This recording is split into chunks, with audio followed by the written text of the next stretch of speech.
wabarakatuh. Halo semuanya, kembali lagi bersama saya Tri Mulyani dari kelas 11 TKJ 1 SMK Negeri 1 Majalengka.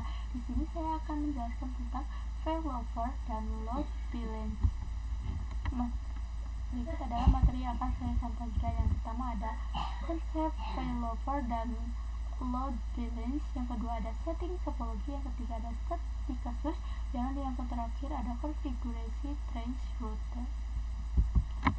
Ke materi yang pertama yaitu konsep failover dan load. Dua konsep ini termasuk pada fitur yang bisa dijalankan pada vendor mikrotik. Untuk konsep failover dan juga load balance itu deskripsinya sama dengan metode yang digunakan ketika kita memiliki dua jalur ke internet. Jadi misalnya kita gambarkan pada topologi yang tersedia di sini, terdapat satu router yang memiliki dua jalur dari ke internet, ke satu di ISP yang pertama dan kedua di ISP yang kedua. Artinya dari semua perangkat klien ini yang terhubung ke router kita maka memiliki dua jalur ke internet, bisa menggunakan ISP1 dan ISP2. Nah, kalau misalkan kita sudah memiliki jalur seperti ini, maka ada konsep yang kita terapkan yaitu failover dan load balance. Terkait failover, nanti gambarnya ada satu ISP yang aktif dan satunya disable atau menjadi backup. Jadi dari semua klien akan dilewatkan pada satu ISP saja. Kalau ISP yang pertama down, maka ISP yang kedua akan aktif secara backupnya. Kalau load balance, nanti kedua ISP tersebut akan aktif dan bersamaan. Setting topologi. Siapkan topologi, yaitu ada net router ISP1 dan router ISP2. Coba cek ISP1. Yang pertama, buka Winbox, lalu ganti hostname menjadi ISP1, buka menu sistem, lalu ke identity dan ubah namanya menjadi ISP1, lalu klik apply dan oke, lalu lakukan hal sama pada ISP2. Kita hapus dulu atau putuskan kabel dari ISP1 dan ke ISP2. Untuk yang ISP1 memiliki IP address 10.0.137.146. Nah, kalian bisa cek pada ISP2, koneksikan terlebih dahulu pada net. Yang pertama, pergi ke terminal ISP2. Untuk loginnya itu admin, passwordnya kosongkan saja, ketik N lalu klik Ctrl plus C, lalu ketik IP address print, nanti akan ada IP address dan IP gateway-nya. Nanti kalian kasih note agar tidak lupa IP address-nya, lalu masukkan ke Winbox. Nah, setelah berhasil, kita coba tambahkan router mikrotik lagi yang bertindak sebagai customer. Nah, nanti glassnya mikrotik yang bertindak sebagai customer ini memiliki dua jalur ke internet, bisa menggunakan ISP1 dan ISP2. Lalu ke router mikrotiknya dihubungkan ke ISP1 dan ISP2, nyalakan mikrotiknya. Setelah itu, kita coba cek router customer yang memiliki IP address berapa. Pastikan router customer itu bisa terhubung ke ISP1 dan ISP2. Yang pertama, login menggunakan admin. Yang kedua, passwordnya kosongkan saja. Yang ketiga, ketik N lalu Ctrl plus C. Yang keempat, ketik IP address print. Misal masih kosong, berarti langkah yang bisa dilakukan yaitu setting IP address pada Ether 2 dan ISP1 dan Ether 2 pada ISP2 yang berfungsi sebagai gateway untuk router mikrotik. Langsung setting saja pada Winbox ISP1. Yang pertama, buka Winbox yang sudah terhubung pada ISP, lalu ke IP dan cari yang namanya addresses, lalu pilih Ether 2, lalu klik IP, lalu IP-nya misalnya 192.168.1.1.24. Kalian bebas mau berapa saja, lalu klik apply dan oke. Lakukan hal yang sama pada ISP2. Berhasil setting Ether 2 dan ISP1 dan ISP2. Selanjutnya kita setting pada router mikrotik yang menjadi customer. Failover, terdapat dua lines akses internet menuju ISP dengan kriteria satu aktif dan satu backup. Yang aktif hanya satu. Jika ingin berpindah menggunakan jalur internet satu, bisa dimainkan parameter distance. Jika main link down, maka jalur internet akan dialihkan menggunakan link backup. Parameter check gateway distance atau menggunakan script. Studi kasus mengkonfigurasi sederhana merubah parameter distance check gateway dengan ARP atau ICMP. Konfigurasi sederhana yang aktif adalah ISP1. Nah, saya akan coba menggantikan parameter ISP1 sehingga lebih besar dan artinya nanti yang digunakan adalah ISP2. Kita coba gedekan distance-nya, misalnya ISP4, ISP1 10, maka jalur internet akan berpindah langsung ke ISP2. Nah, itulah cara memainkan failover load balance. Lawan ISP aktif bisa difungsikan bila kalian ingin membagi jalur internet, misalnya ke Facebook jalur 1, ke YouTube jalur 2. Load balance dengan metode ECMP yang merupakan improvisasi dari metode round robin load balance. Tadi kasus konfigurasi load balance ECMP, konfigurasi load balance router roles.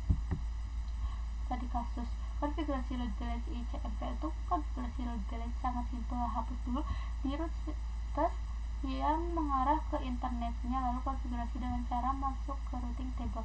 Yang pertama masuk pada menu IP, lalu ke router, lalu nanti klik add untuk DNS address yang addressnya mengarah ke 0.0.0.0. Untuk gateway-nya diisikan 2 ISP, lalu klik add new value. Nanti gateway-nya diisikan IP dan ISP yang pertama, lalu di apply dan OK. Maka nanti sudah terdapat informasi AS bahwasanya kita ke internet bisa menggunakan ISP1 dan ISP2. Cara uji coba di PVC1 terlebih dahulu. Yang pertama, klik 2 kali pada PVC1, lalu klik IP DHCP. Nanti akan mendapatkan IP address dari gateway-nya, lalu ketik ping 8.8.8.8. Ketika sudah berhasil, bisa lakukan tranche kira-kira PVC1 ke internet menggunakan ISP yang mana. Ketik tranche 8.8.8.8. Bisa dilihat bahwasanya PVC1 kalau mau ke internet, dia pertama-tama mengikuti internet branch router mengkritik terlebih dahulu, kemudian lewat ke ISP2, setelah itu baru bisa internetan. Lalu hal yang lakukan hal yang sama pada PVC2. Trace route.